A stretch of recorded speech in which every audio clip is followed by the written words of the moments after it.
Hello guys, welcome to the channel Concept of Laws. Today we start new topic of CRPC Anticipatory Bail. ये anticipatory bell क्या होता है उसको आज हम इस वीडियो में कवर करने वाले हैं. Let's start the video. Code of criminal procedure का सेक्शन 438 डील करता है एंटिसिपेटरी बेल से. एंटिसिपेटरी बेल का मतलब होता है pre arrest bail. Hey guys, मैं हूँ एडवोकेट अमरीन खान. वीडियो को स्टार्ट करने से पहले please subscribe my channel and share the videos. Topic को कंटिन्यू करते हैं. जनरली क्या होता है कि जब कोई पर्सन अरेस्ट हो जाता है उसके बाद ही उसको बेल मिलती है. अरेस्ट होने के बाद ही तो वो बेल के लिए अप्लाई करेगा.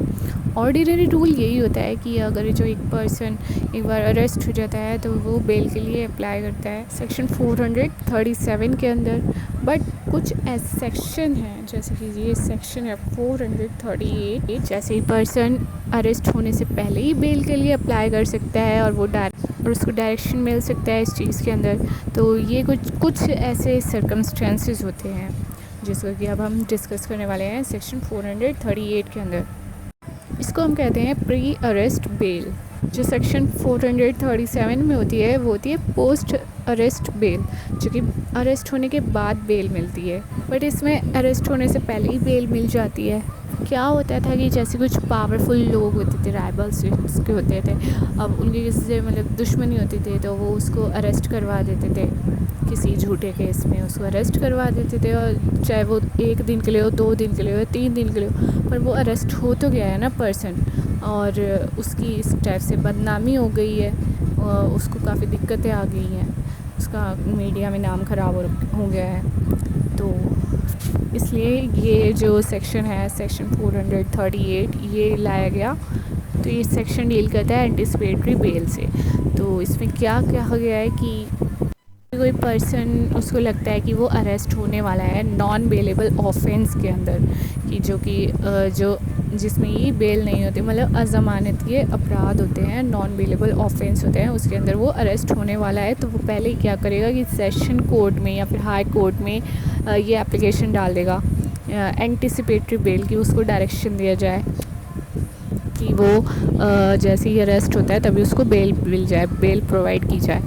कोर्ट जो है ये ऑर्डर पास करने से पहले, जिसको हम एंट्रीम ऑर्डर कहते हैं, ये जो एंटिसिपेटरी बेल के अंदर होता है ऑर्डर पास किया जाता है, इसको पास करने से पहले कुछ चीज़ें कंसीडर करती है कि जो चार्जेस के लिए उसको अरेस्ट किया जा सकता है उसकी क्या ग्रेविटी है, क्या नेचर है. अब जो एप्लीकांट है, जो प्रेसिडेंट है, जो उससे पहले उसके साथ क्या हो चुका है, मतलब कि क्या वो कभी किसी कॉग्निजेबल ऑफेंस के लिए कन्विक्ट हो चुका है, मतलब कि क्या पहले भी पहले उसके रिकॉर्ड्स चेक करेगी कोर्ट कि क्या उसने कोई ऐसा अपराध, कोई ऐसा ऑफेंस किया है जो नॉन बेलेबल था, पहले कभी उसने कोई ऐसा ऑफेंस कमिट किया है. और पॉसिबिलिटी भी चेक की जाएगी क्या वो जस्टिस से भाग सकता है, मतलब कि न्याय से भाग सकता है, इस जगह से कहीं और भाग जाएगा.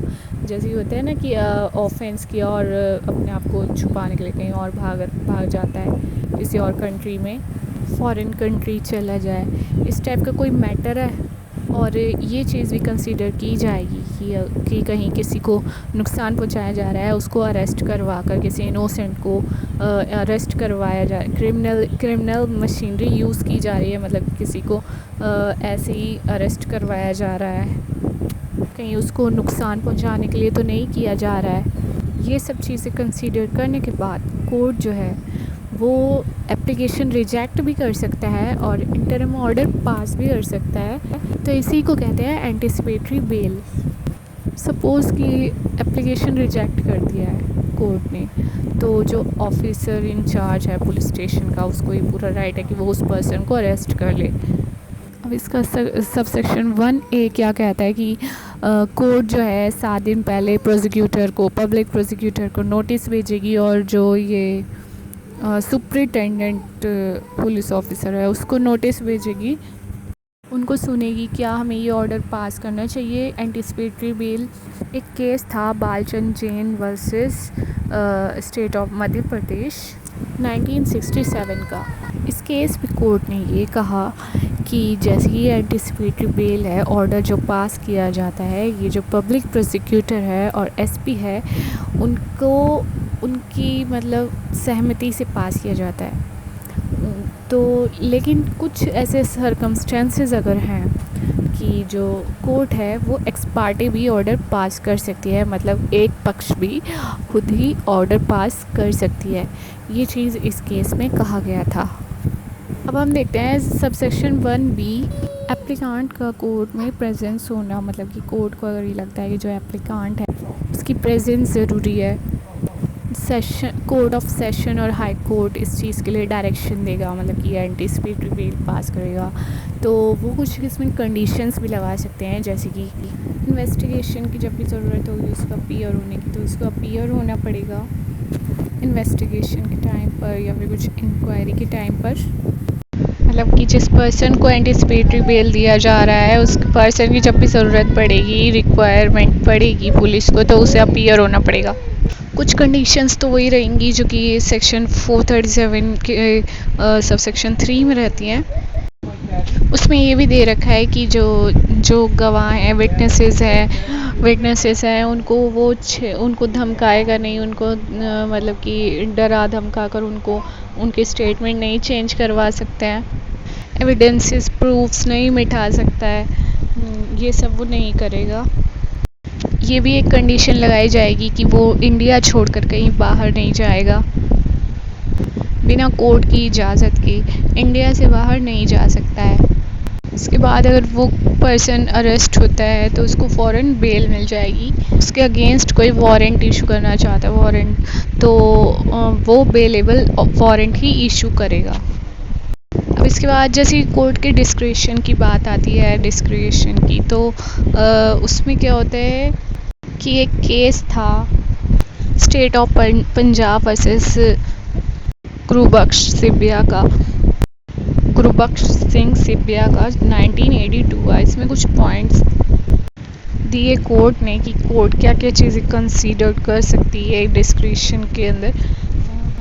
कोर्ट जो है रिफ्यूज़ कर सकती है एंटिसिपेटरी बेल देने के लिए। अब जैसे ही सेक्शन 437 के अंदर जिस बेस पर कोर्ट रिफ्यूज़ कर सकती है, उसी बेस पर कोर्ट इस सेक्शन पे भी रिफ्यूज़ कर सकती है। और भी कई पॉइंट्स हो सकते हैं, जैसे वो कहीं जाकर इंड्यूसमेंट या फिर थ्रेट तो नहीं करेगा, जो विटनेसेस है उसको डराएगा धमकाएगा तो नहीं, या फिर सबूत मिटाने की कोशिश करे या फिर भागने की कोशिश करे इंडिया से, तो भी उसकी बेल जो है रिफ्यूज़ की जा सकती है। ब्लैंकेट ऑर्डर इसमें पास नहीं होगा। ब्लैंकेट ऑर्डर क्या होता है कि जैसे गुरबख्श सिंह सिबिया वर्सेस सरबजीत सिंह AIR 1980। अब जैसे कि आप गए कोर्ट ऑफ सेशन या फिर हाई कोर्ट, एप्लीकेशन डाला कि हमें कभी भी इसी ऑफेंस के लिए अरेस्ट नहीं किया जाए, तो ये क्या हो गया, ब्लैंकेट ऑर्डर हो गया। इस तरीके का कोई ऑर्डर लेते हैं तो इसे सेट असाइड कर दिया जाएगा। तो ऐसे तो हर पर्सन कोर्ट जा रहा है और क्या ऑर्डर और ये कर रहा है कि कह रहा है कि ये ऑर्डर दे दिया जाए कि हमें कभी भी किसी ऑफेंस के लिए अरेस्ट नहीं किया जाए, और अगर किया गया अरेस्ट छोड़ दिया जाए। तो ये तो ब्लैंकेट ऑर्डर हो गया, जिसके लिए जो कि मतलब अगर ऐसा किया जाएगा तो आपको सेट असाइड कर दिया जाएगा। तो अब हम लिमिट की अगर बात करें तो ये जो सेक्शन है 438, इसमें जो एंटिसिपेटरी बेल की कोई लिमिट, मतलब इसमें कोई ऐसा प्रोविज़न नहीं दिया गया है जो लिमिट की बात करता है। जनरल लिमिट है, जैसे कि कोई ट्रायल जब तक ख़त्म ना हो जाए या फिर बेल जो है वो कैंसिल ना हो जाए, जैसे कि सेक्शन 437 सब क्लोज 5 में, या सेक्शन 439 सब सेक्शन 2 के अंदर कैंसिल हो जाए या ट्रायल कंप्लीट ना हो जाए, तब तक इसका टाइम पीरियड रहेगा। और ये चीज़ तो हमने क्लियर कर ही लिया था कि कोर्ट नोटिस जो भेजती है पब्लिक प्रोसिक्यूशन को, इसमें भी कोर्ट क्या कर सकती है, एक्स पार्टी डिसीज़न ले सकती है, खुद ही डिसीज़न वो ले सकती है। कुछ जो प्लेसेस हैं वहाँ पर एंटिसिपेटरी बेल नहीं लागू होता है, जैसे कि उत्तर प्रदेश है, वहाँ पर एंटिसिपेटरी बेल नहीं लागू होता है। जैसे कि कुछ एक्ट्स हैं, जैसे कि schedule tribes, schedule caste, protection of metro cities act पर भी ये लागू नहीं होता है। एक केस था समुंदर Singh versus state of Rajasthan 1987 में। इसमें कहा गया था कि डॉरी डेथ के जो केसेस हैं, डॉरी डेथ के जो केसेस होते हैं उसमें एंटिसिपेटरी बेल नहीं मिलेगी, और जो इकोनॉमिक ऑफेंसेस हैं उसमें भी एंटिसिपेटरी बेल नहीं दी जाएगी।